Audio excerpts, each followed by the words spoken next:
Congratulations on this album. I think sitting down and listening to it, it sums up exactly what we've all been feeling over the last couple of years. So congratulations on being able to capture that. Oh, thank you so much. I appreciate it. Yeah, we had a lot to write about, you know.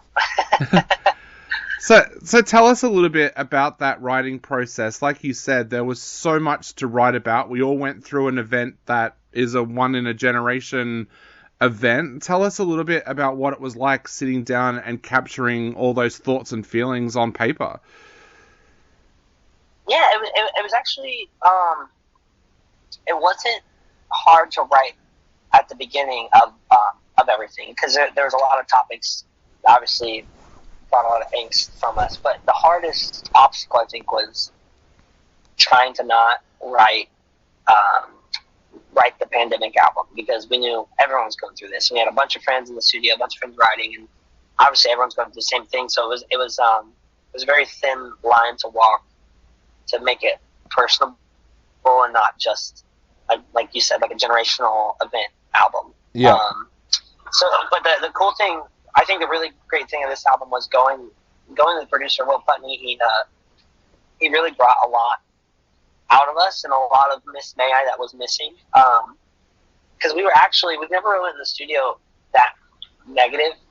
We were just all in such a bad mood, and you could really hear it in the songs. And not that we didn't want to be there, we just couldn't find sort of the light that was Miss May I, and we sort of needed him to shake us and make us look at the songs in a different perspective and sort of look at our situations in a different perspective, which if we didn't have him, I don't think it would have been near to as good, like, to the album that's coming out. You said that he shook you. How did he go about doing that? Was that just sitting down and going through each track individually? Was it talking to you each individually or as a group? How did he go about finding that light again for the band? Yeah, it was like individually. So like, for instance, the big one that really changed the trajectory of the album and just how we were going to approach it was the first song, Conquer, which was the first single, was actually called Red Rope. And it was like, it was just this very angry, suicidal song, which was like a true song that happened in the pandemic, but it ended in just anger. And, but we were all very excited on just the structure of the song, the melodies, everything about it. So that was the first one we started to tackle in the studio.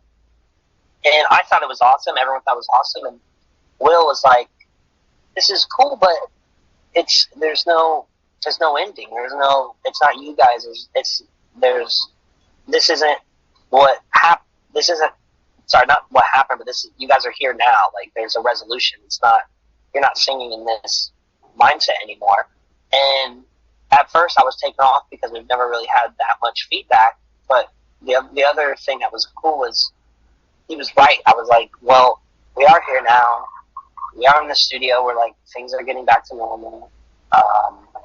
We survived this dark time, and maybe that is the perspective that we're missing. And so we went back and workshopped all the songs with that kind of perspective, and it really just ignited this Miss May I sound that we've always had, but was really missing within this album until Will showed us that.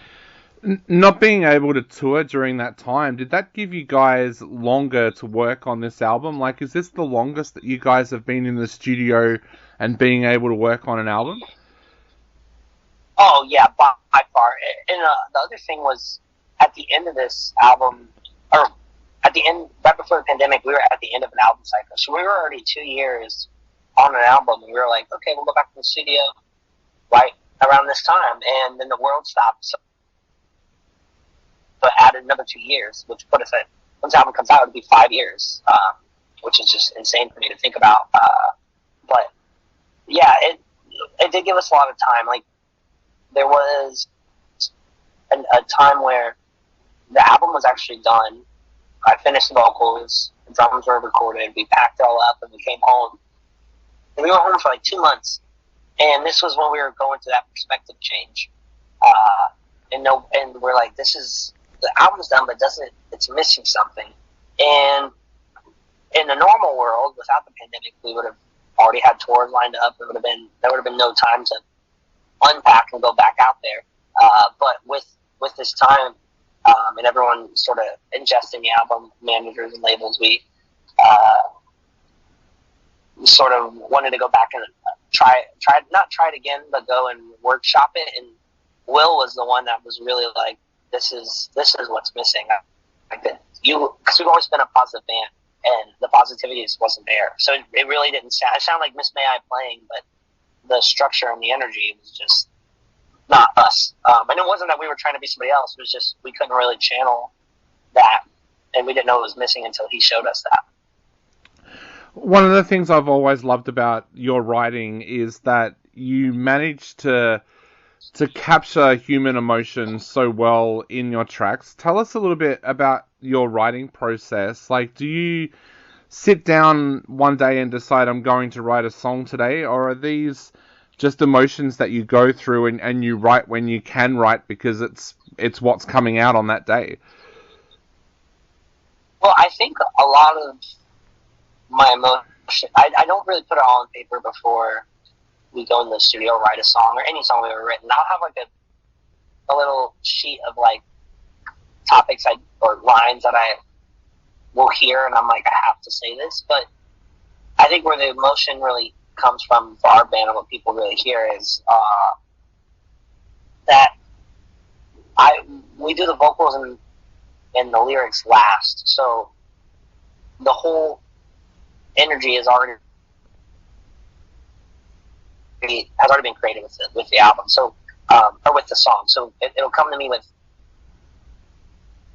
guitars and everything. We have this Dropbox of all. When one hits with me and like hits a heartstring, that I'm like, oh, this is something I want to get off my chest. And I'm obviously an overly emotional person, anyways. Like in my own times, so it's very easy for my heartstrings to get pulled. So if I hear something that really just connects with me, then I'll start writing. And I think going that route is great because I'm not forcing lyrics to be heard or anything over a guitar track.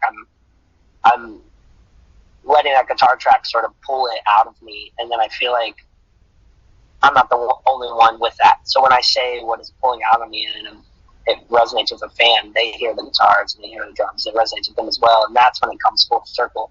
And we sort of let the band take it out of us and then just puke it out. Just say what we feel.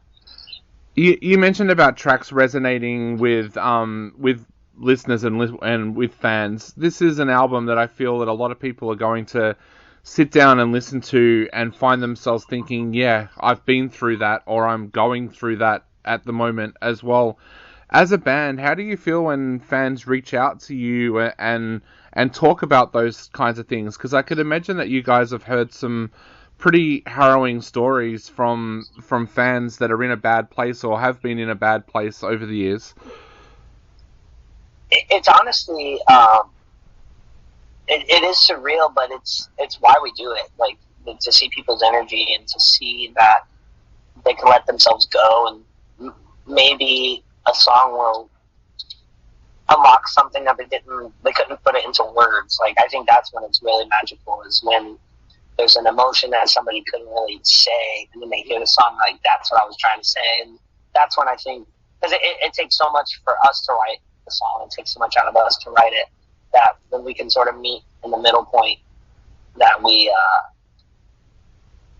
both just, like, when I write the song, I couldn't find the words either until I had to like pour them out, and then it's so nice to help a fan find those right away. Yep. So, Levi, you guys haven't been able to tour, but now the world is opening back up again. How do you feel being able to get back out there and do shows and to be able to connect with your fans again live? Oh man, it's awesome, because not that we never took it for granted, but we definitely missed it, and the perspective has completely changed because it has been taken away from us, and it can be taken away. And we just did it for so long and all the time, and our career was so fast that we never really had time to sit back and look up the awesome stuff we were doing.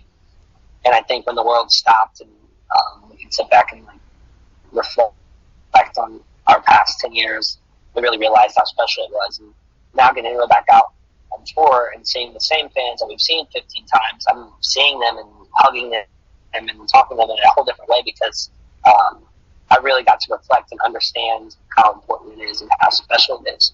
And I think that's went across the board for our band, not only within our band, the relationships with each other, but the show we're bringing to the table and the production and just the songs. Like we don't want to just show up with the backdrop anymore. Like, not that there's anything wrong with that, but we just realized that this is a special night and it could not happen again.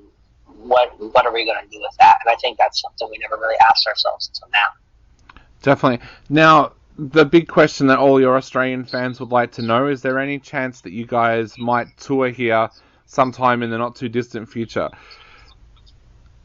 I'm hoping next year. I'm hoping the end of next year. That would be like incredible.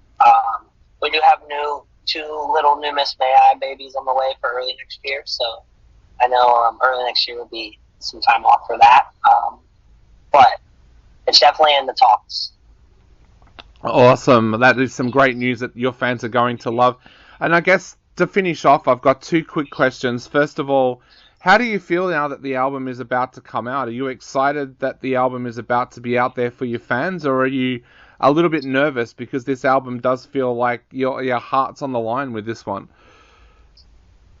Oh, no, I cannot wait to get it out there. I've heard it for 2 years. I've had the finished album for so long, so I am ready to hear everyone's feedback and hear, and there's been sprinkles of some like new things we were trying in the songs we've already released, and people are having great reactions. So I'm just ready to give them the rest of everything, because there's a lot of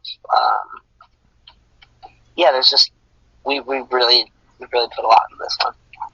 Awesome. And to finish off, what would you like to say to all of your Australian fans out there before they go out and grab a copy of the album? I just want to, first of all, I want to thank you guys who've been doing this for almost 15 years. I appreciate everyone just taking the time and to listen to us. And if you've seen us before down in Australia, I hope you've had a blast. We cannot wait to come back. And if you haven't seen us, please, just wait. We will be down there soon. And I hope you guys love the new album. And we have a lot of cool new stuff coming with it.